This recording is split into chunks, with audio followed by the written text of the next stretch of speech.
Today on In the Woodyard, we have a visitor. This is?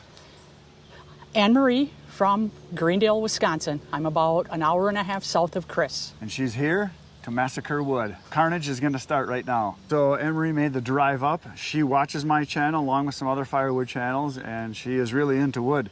She has a real saw here, which is impressive.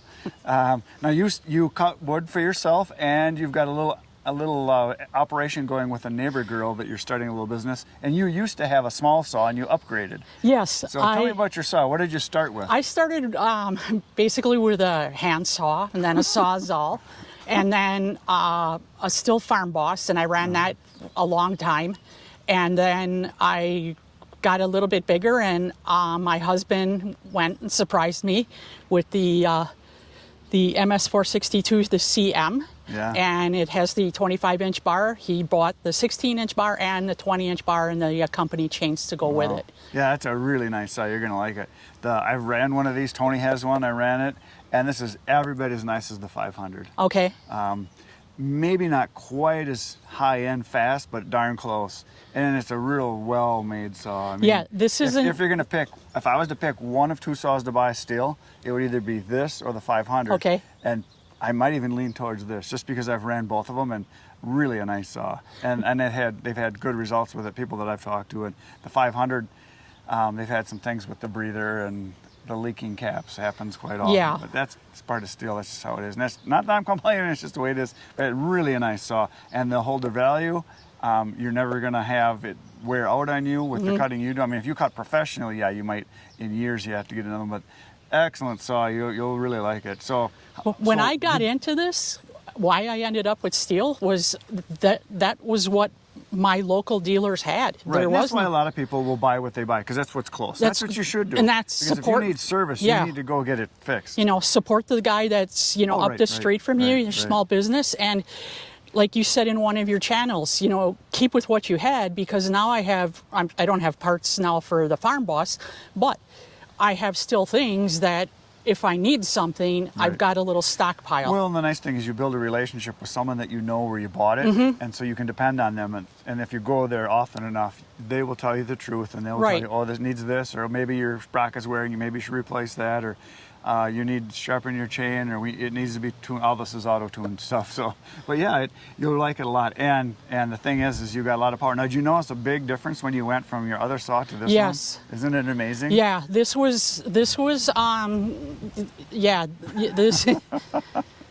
Yeah, a lot of people, when they go from a consumer saw, like a 50 cc, when they go to something like this, because this is a 70-ish cc, Yeah. I think 71, or something like. Everybody will tell us, I'm sure. Yeah. But 20 cc's is a big difference, because that's almost a 50% increase in power, and that's a lot. I also have the DeWalt 60 volt.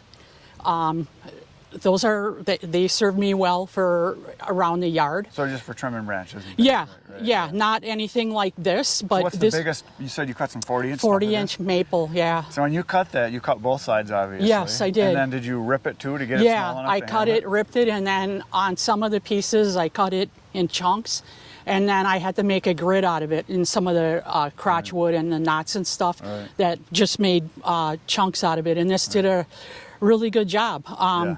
A little bit noisier than the other stuff that I had. Bigger things are noisier. I did have some neighbors looking out the window. Oh, yeah. What is Ann doing now? Yeah, well, yeah.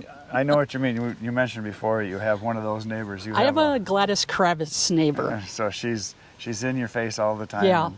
Yeah, it's too bad. Now, the town you live in, what's the population? The village of Greendale is where I live in. We're in southeast Milwaukee County.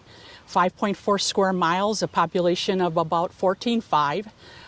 Bedroom community, very small industrial park. The original village was built in 1938. It was part of the Eleanor Roosevelt, the Greenbelt Project. There's 3 of these communities in the United States, Greendale, one in Ohio, and one in Maryland.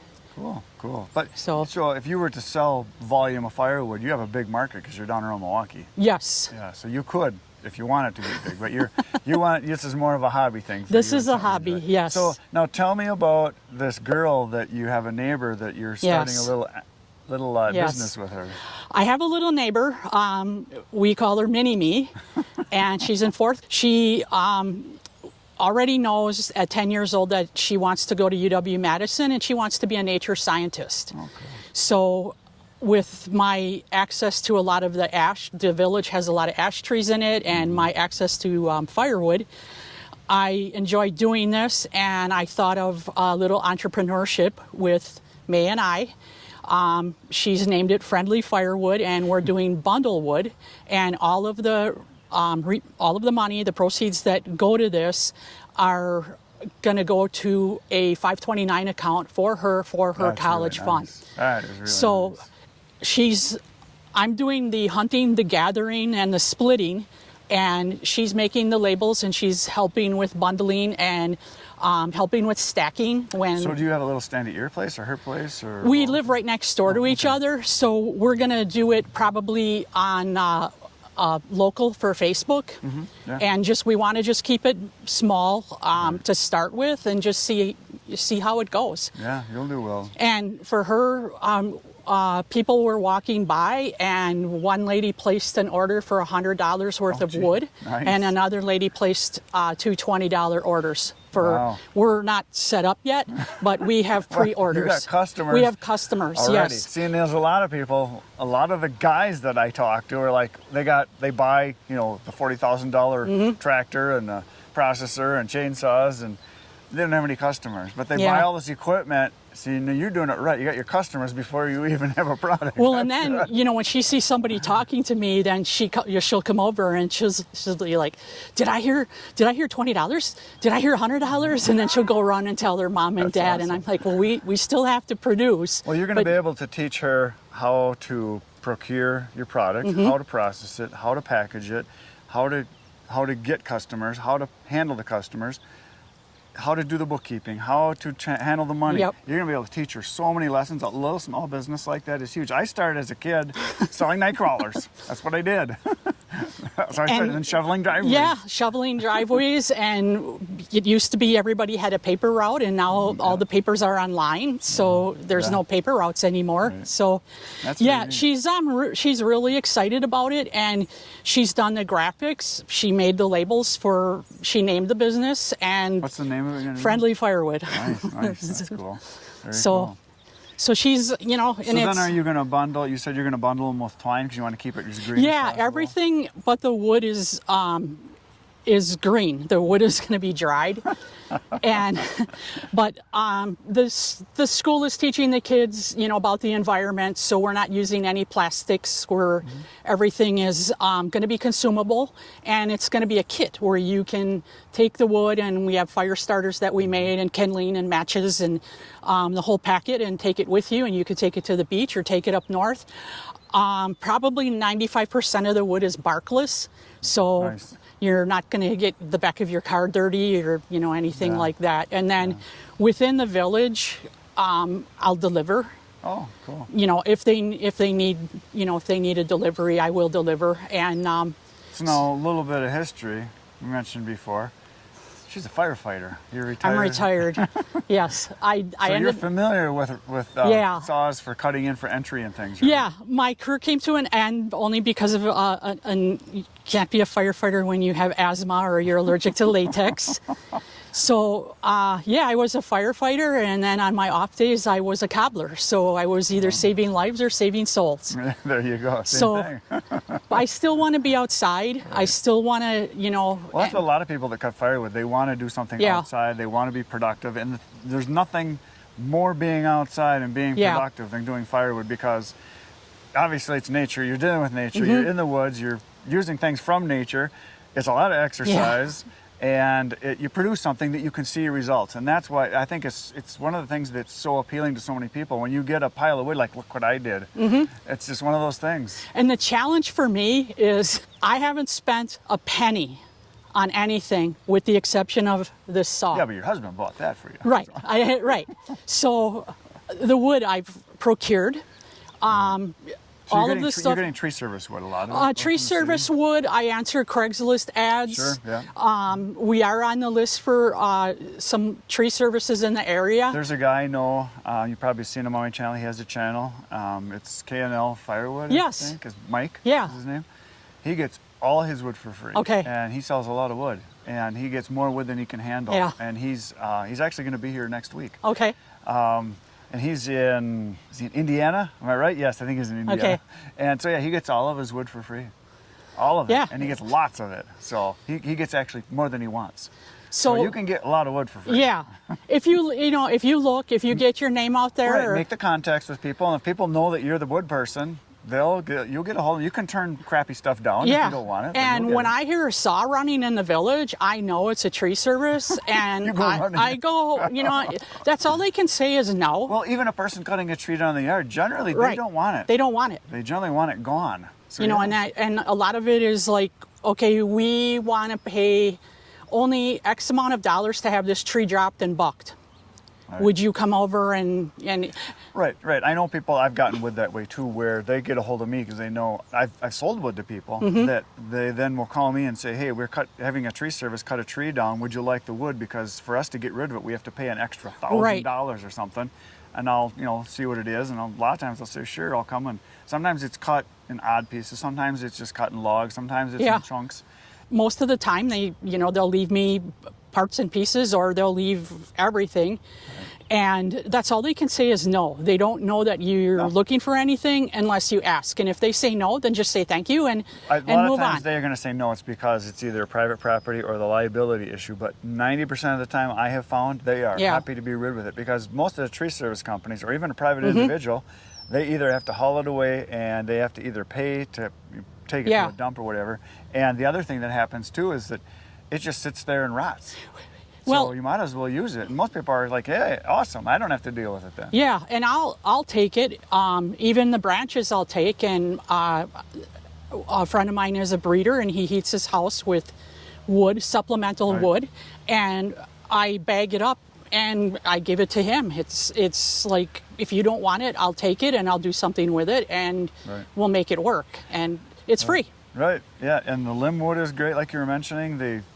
I cut all the way down. And then you don't have to split it. It just well, I split once it gets down to like about this size. I still will split it because I want it to be fully dry. Mine's like that. A real little stuff you don't have to, just bag it up and if you want it split, you can split it. Right. But that limb wood, a lot of people don't think much of it. It's because it's a lot of work for a little bit of wood. But for an average consumer, someone that's doing it in their home, or if you're going to sell it in little bundles, it's good wood. Well, I look at it that it's BTUs. Right. And especially during COVID, when everybody was stuck at home, I should have started this earlier. Because that's what I've said about everything I've ever done. I should have started sooner. I say that all the time.